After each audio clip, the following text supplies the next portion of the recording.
de alguna manera de cerrar la participación del grupo, de los invitados y de esta secuencia de problemas que hemos ido articulando.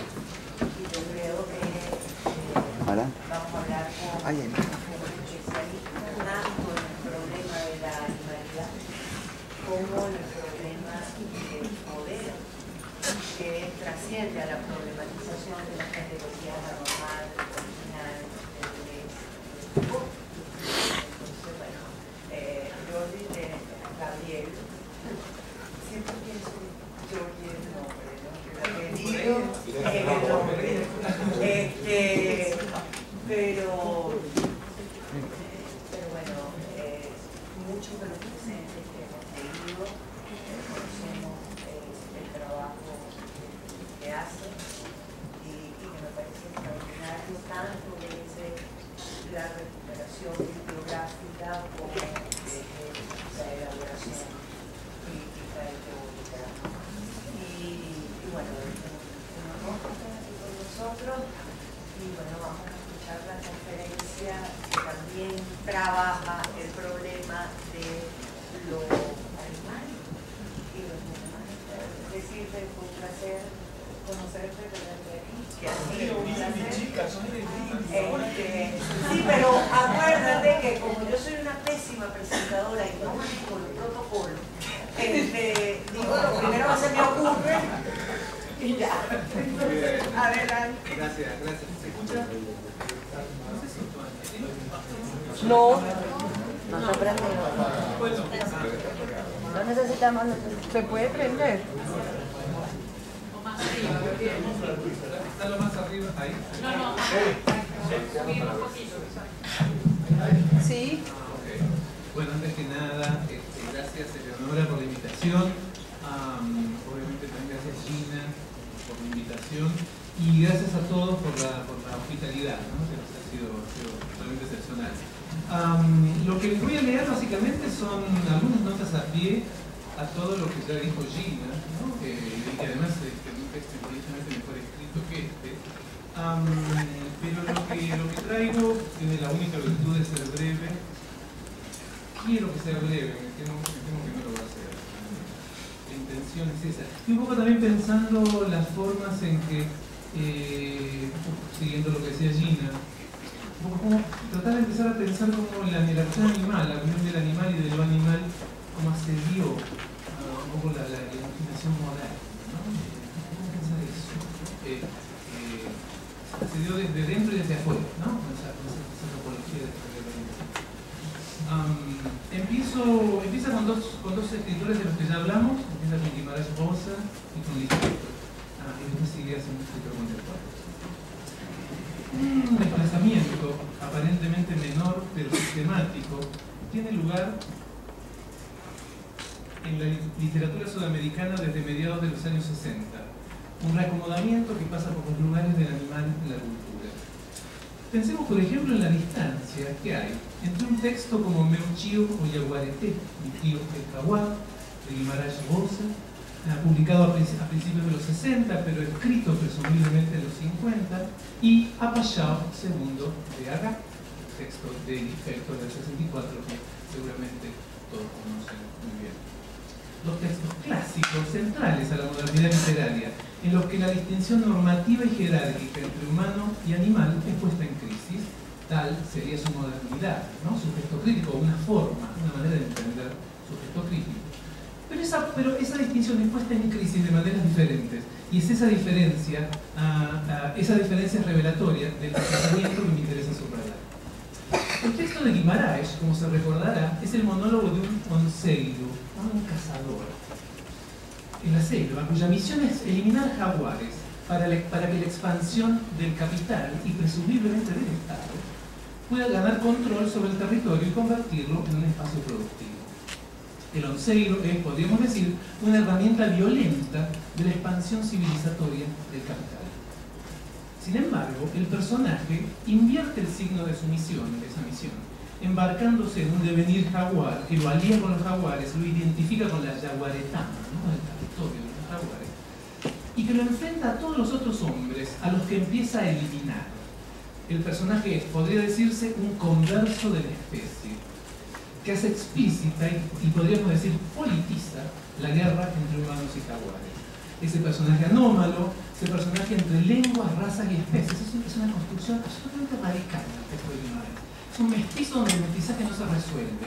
La lengua que habla es el portugués contaminado de tupinismos, de tupí guaraní y de intersecciones u onomatopeyas animales, ¿no? Una voz muy radical. Y familiar, ¿no? El tío dice que es sobrino de un jaguar, o sea que hay otra filiación ahí, ¿no?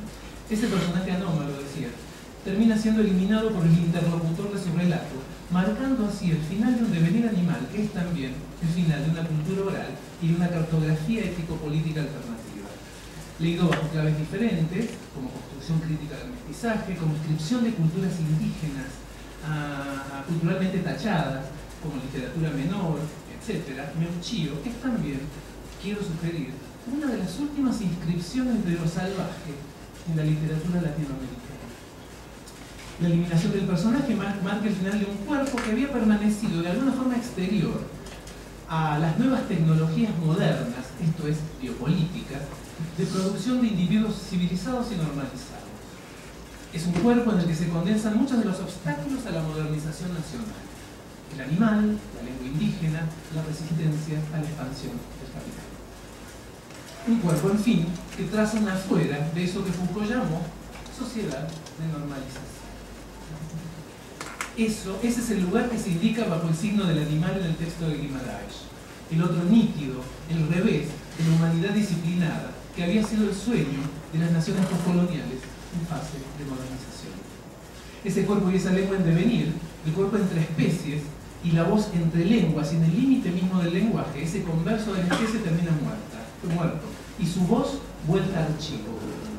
El relato narra la eliminación de ese cuerpo y la conversión de su voz en literatura y en ficción. Con esa muerte desaparece una configuración a la vez estética y política alternativa ante las biopolíticas civilizatorias que configuraron una cierta idea de modernidad, para la cual el animal es exclusivamente un recurso o una amenaza, una fuera que solo se interioriza al precio de su reducción a recurso o, de lo contrario, su eliminación. El animal salvaje, cuya figura estructuró decisivamente la imaginación moderna sudamericana, llega en el texto de Guimarães a un punto final, al punto crítico, quizás el más radical de esa tradición. Fin, podríamos decir, del animal como afuera de la cultura. Saltemos por un momento al texto de Lispector. Apayao narra, como se recordará, que lo conocen, está haciendo por lo traía Eleonora, narra el encuentro revelatorio y visionario entre la narradora y una cucaracha que irrumpe en el orden de su departamento. Este cruce está mediado, como ustedes se acuerdan, por Yanaí, la mucama, la empleada doméstica. Subrayemos la palabra doméstico. Porque el relato tiene lugar en el interior de la casa, en el mundo de lo propio, de lo privado, de la intimidad y de la domesticación. Seguramente tienen presente cómo el texto del Lispector funciona en base a una suerte de interiorización multiplicada. No solo narra, el relato transcurre en el interior del apartamento, sino en el interior de la habitación de la ex empleada, y luego en el interior del ropero donde se asoma la cucaracha, pero luego también en el interior del cuerpo de la cucaracha. Es pues esa topología, ese interior del interior, ese adentro sin fondo y abismal, lo que el texto interroga a partir del espacio doméstico. Que es el espacio, insisto, juega un poco con doméstico y domesticación. El texto identificará ese interior, si se acuerdan, ¿no? Ese interior abismal como desierto, ¿no? Es el desierto vivo. Es justamente en ese mundo doméstico, vuelto sobre sí mismo y multiplicado en sus pliegues interiores, como parece expansivo en su misma interiorización, donde emerge el animal, o donde emerge la relación con el animal.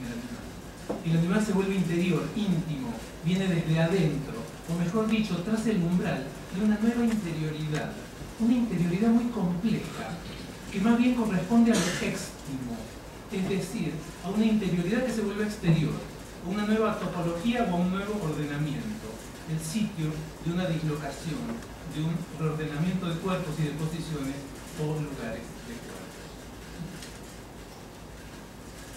fuera salvaje. El exterior salvaje se vuelve interior, doméstico e íntimo.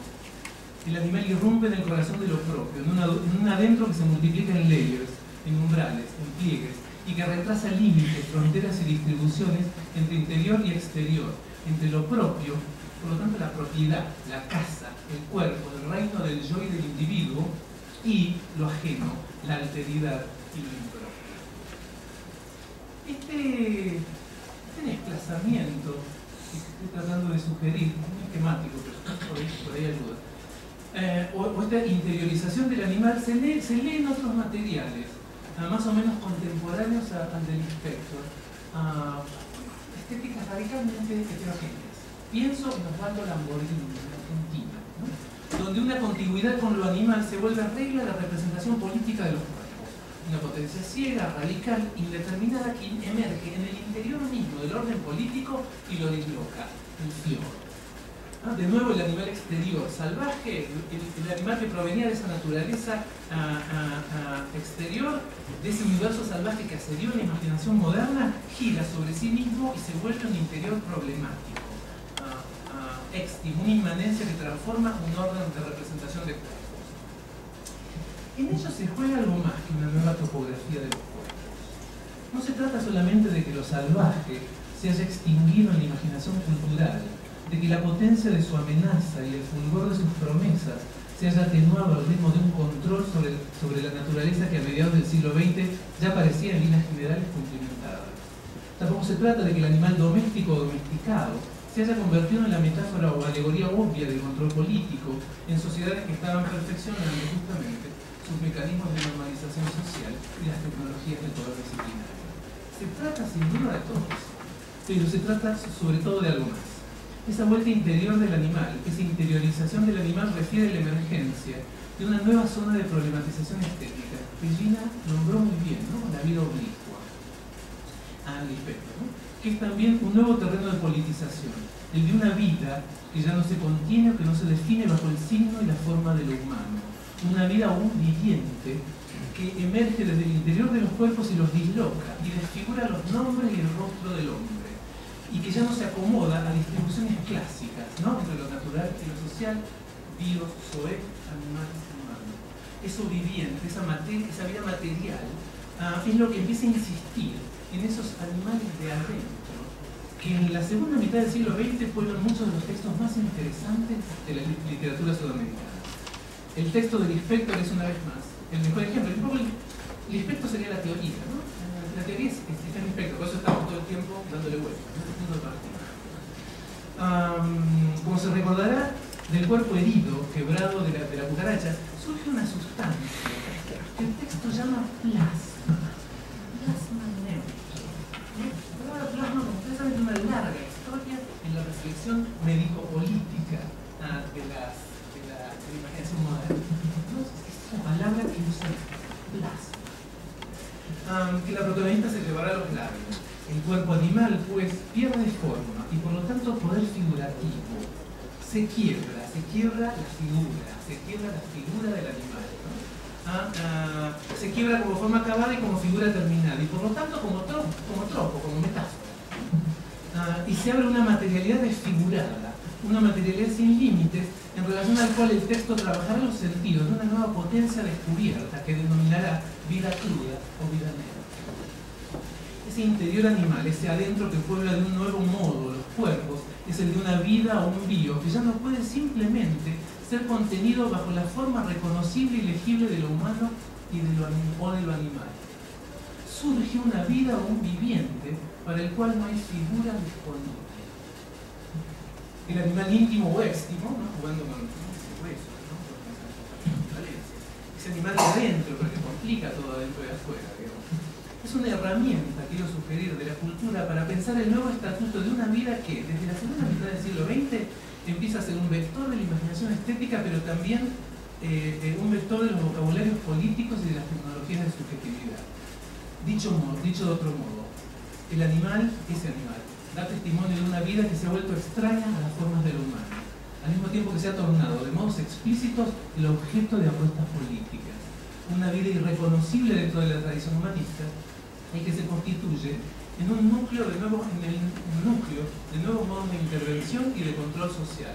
Una vida, en fin, cuya inhumanidad no se limita a la excepción del monstruo, del enfermo o del anormal, sino que emerge en el núcleo del humano como un principio dislocador y opaco. El animal que indicaba la fuera salvaje, el otro del hombre, se vuelve índice de una intimidad abismal, que ilumina el continuum de lo viviente sobre el cual el rostro del hombre se desdibuja y se pierde.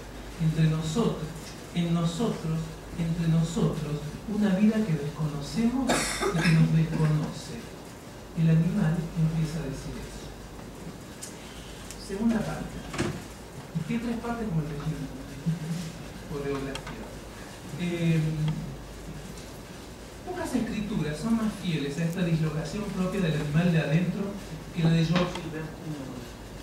De allí proviene, creo, su radicalidad y su contemporaneidad. La escritura de Noll indaga como ninguna otra esa dislocación en torno a lo animal y lo viviente y la lleva hasta nuevas consecuencias. Hace de lo viviente un umbral cuya indeterminación traza una condición general de la subjetividad, haciendo visible un adentro que descoloca toda distribución entre yo y el otro, lo propio y lo ajeno, lo individual y lo colectivo.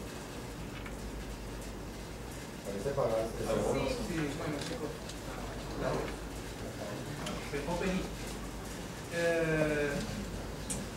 El recorrido literario, para los que no conocen mucho el trabajo de Noll, el recorrido literario de Georges Gilbert Huneau se abre en los 80 con Osego de Danzarina, un volumen de cuentos, y A Furia de Fotopor, una novela del año 81. Llega hasta el presente, desde esta inflexión brasileña y sudamericana de los 80, donde se reconfiguran muchas de las apuestas estéticas que venían de las décadas anteriores. En esa reconfiguración, la cuestión del cuerpo como terreno de experimentación y de contestación se vuelve, como se sabe, una dimensión central de las prácticas estéticas. Y es esa reconfiguración donde creo que la escritura de Noll produce registros estéticos únicos de esa vida o ese viviente que desafía las formas y las normas del humano. La escena final de la novela Lordi, del 2004, es quizá ejemplificadora de esto que quiero decir, ¿no? Y esto que Noll persigue en su escritura.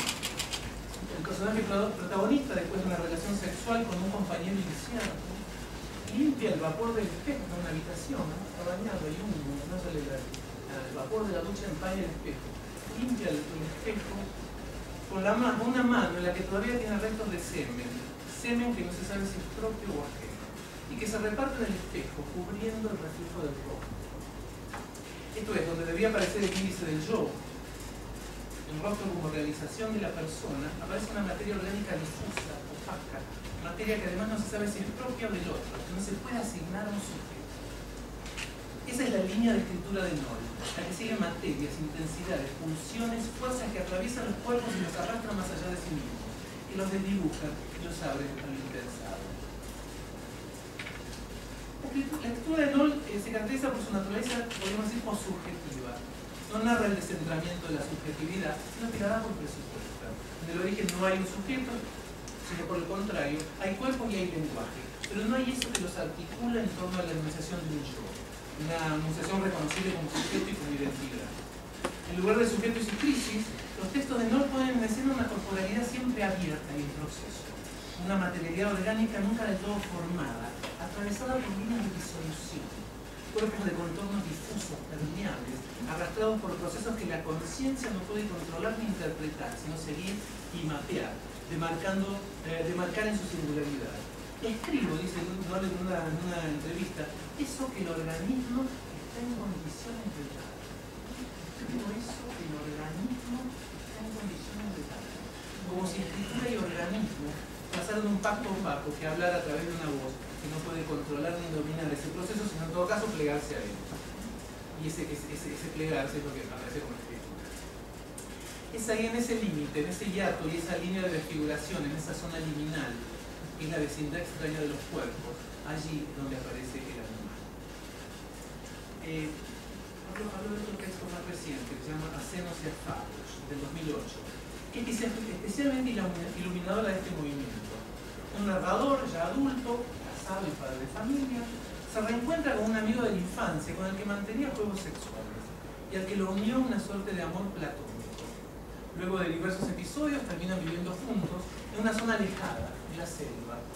Todo cuando uno tiene pareja, se arma de una forma así,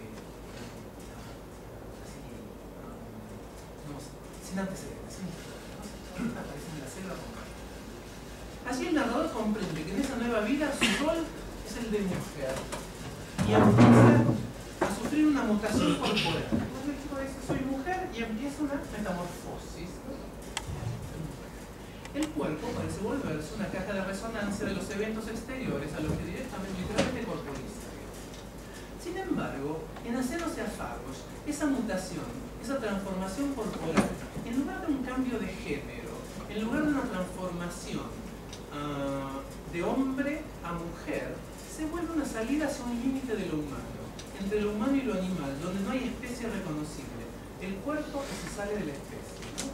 Veamos, Eric, si podés ponerla así. Veamos cómo describe el narrador este nuevo sexo. Voy a leer una parte, ¿no? Pero ahí tiene la...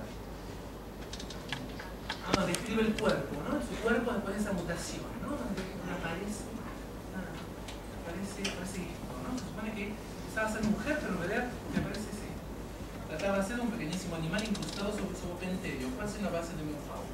Una saliva móvil intensa. Como el nuevo sexo parecía ser un ribeiro de estrúxulas infracreaturas. Lo compara con un versario, con un cementerio. El narrador empieza como a disfrutar del espectáculo de esos microorganismos en su afaina por más un día de vida. Una verdadera batalla contra as forças invisibles de la extinción. Ese bichinho, esa microvida, es una criatura gozosa, pero independiente del narrador. No había, dice, sincronismo erótico entre los pedeiros y hóspedes. Luego lo define como un poco acampado y concluye: nada poderia mais viver sin que esa biología mínima continuase a enaltecer ainda más a premisa da fusión. Permítame al menos mencionar dos cuestiones básicas en torno a estas citas. Por un lado, un aspecto clave, una puesta en escena del cuerpo en la que cualquier presupuesto de unidad, ¿no? Self-containment, ¿no? De aislamiento o cierre sobre sí mismo, cualquier noción de cuerpo como entidad central sobre sí y comunidad, es completamente desplazada por una visibilidad del cuerpo como multiplicidad, como sociedad, como agenciamiento entre presencias vivientes y heterogéneas. No, es bien interesante, ¿no? Para citar una fórmula de un crítico holandés. El tipo dice, se trata de pensar el cuerpo, no la sociedad como cuerpo, sino el cuerpo como sociedad.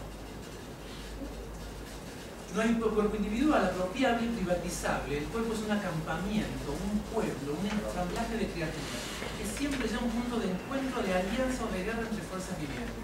El animal en mí, el animal que habita conmigo, en un umbral entre lo propio y lo impropio, y que interrumpe toda noción de unidad. Ese animal ilumina el cuerpo como sociedad, el propio cuerpo como comunidad de heterogéneos, como ensamblaje y como agenciamiento. Una vida o un viviente irreconocible en el espacio de lo propio, en esa primera propiedad de la persona que es el cuerpo.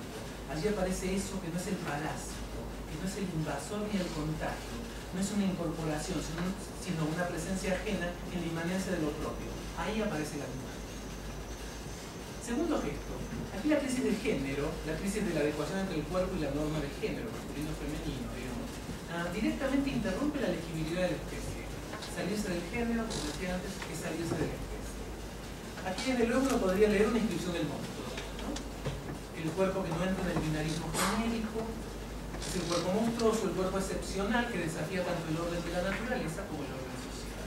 Sin embargo, quisiera subrayar otra cosa. En realidad lo que sucede a partir de la crisis del género es un cambio de escala en la percepción de lo corporal. En lugar del cuerpo y de su legibilidad a partir del binarismo genérico como norma de la especie, aparece en cambio una microscopía múltiple de lo viviente, una percepción del cuerpo sexual que materializa literalmente esos 1000 sexos que tendrían Deleuze y Guattari. En todo caso, donde la crisis del género es un salto de escala hacia una molecularidad de lo viviente, en la que todo binarismo se revela como multiplicidad, donde no hay un modo de sostener el binarismo y lo que aparece es una micrología de lo múltiple.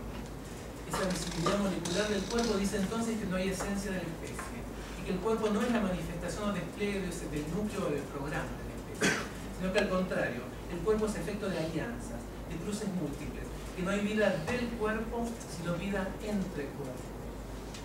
y que esa multiplicidad abierta, ese proceso y esa microscopía poderosa, esa biología misma, es lo que la escritura expresa y vuelve lenguaje y narración.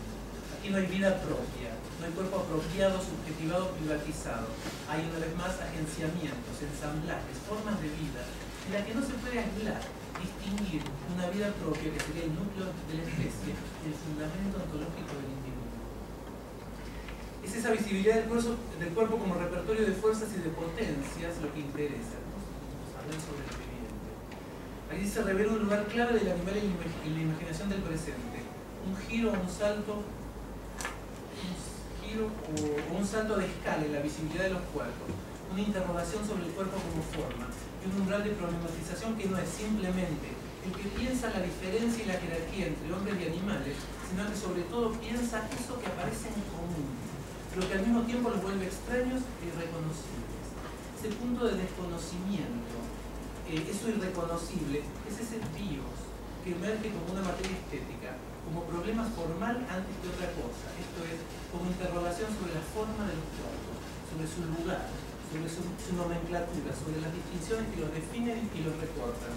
Un umbral donde el cuerpo propio se abre a un pliegue o un umbral interior en el que se desconoce, se deja ver y sentir otro rumor a la vez íntimo y exterior.